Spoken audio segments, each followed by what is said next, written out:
जेव्हा भाजीला काही नसतं ना, तर तेव्हा ही भाजी नक्की ट्राय करून बघा आणि खायलाही पौष्टिक आहे आणि आरोग्यासाठी पण चांगली आहे. आता तुम्ही म्हणता काय आहे हे, किती विचित्र दिसतंय. विचित्र जरी दिसत असलं ना, तरी ते आरोग्यासाठी खूप चांगलं आहे आणि ते आहे शेंगोळ्याची भाजी. खेडेगावात किंवा आपल्या शहरातही करतात. खेडेगावातच नाहीत खात असं. शहरातले लोकंही खातात बरं का ह्या भाजीला. ते म्हणजे शेंगोळ्याची भाजी आणि खूप चविष्ट आणि पौष्टिक लागते. मला तर फार आवडते आणि नुसतीही आपण भाजी केल्यानंतर ती खाऊ शकतो किंवा भाकरीसोबत खाऊ शकतो ज्वारीच्या वगैरे. आणि लहान मुलांसाठी, मोठ्या माणसांसाठी, म्हाताऱ्या माणसांसाठी खूप चांगली आहे आरोग्यासाठी.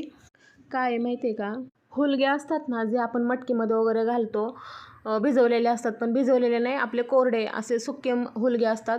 ते हुलगे आणायचे, त्याचं पीठ दळून आणायचं. नंतर त्याला काय करायचं, शेंगदाणे, कोथिंबीर, हिरवी मिरची आणि लसूण ह्याचं एकत्र वाटण करायचं मस्तपैकी आणि ते हुलग्याच्या पीठामध्ये घालून ते मळायचं.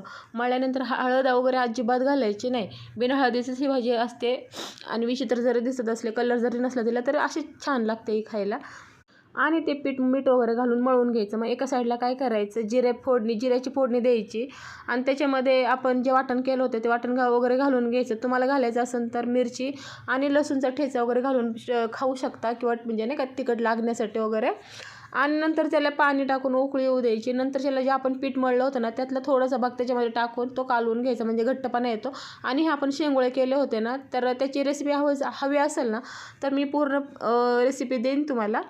पण आधी हे त्या पाण्याला उकळी आली की मग हे शेंगोळे टाकून घ्यायचे आणि मस्त लागतात, चविष्ट लागतात. चला, आवडत असेल तर सबस्क्राईब करा.